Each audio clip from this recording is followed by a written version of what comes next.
आगामी आर्थिक वर्षात म्हणजे पुढच्या वर्षी मार्च-एप्रिल महिन्यात जीपीएस तंत्रज्ञानावरती आधारित टोल आकारणी व्यवस्था कार्यान्वित केली जाईल। राष्ट्रीय महामार्गावरती सध्या वसुली करत असलेल्या टोल नाक्यांच्या ऐवजी नवीन तंत्रज्ञानावरती आधारित जीपीएस सुसज्जित नवी टोल आकारणी व्यवस्था सुरू होणार आहे। केंद्रीय रस्ते वाहतूक मंत्री नितीन गडकरींनी यापूर्वी अनेकदा याविषयीच्या घोषणा केलेल्या असल्या तरी आता त्यांनी राष्ट्रीय महामार्ग टोल नाके मुक्त करण्यासाठी निश्चित वेळ जाहीर केली आहे। बुधवारी त्यांनी याची घोषणा केली। जीपीएसद्वारे टोल वसुलीमुळे टोल नाक्यावरच्या वाहतूक कोंडीतून सुटका होऊ शकेल।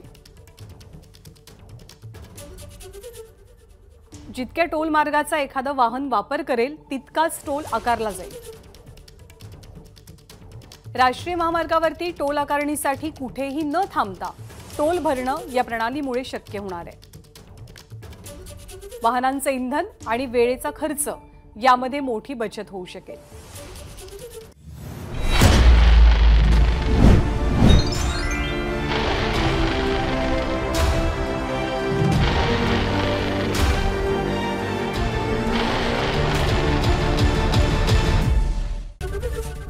एबीपी माझा, उघडा डोळे बघा नीट।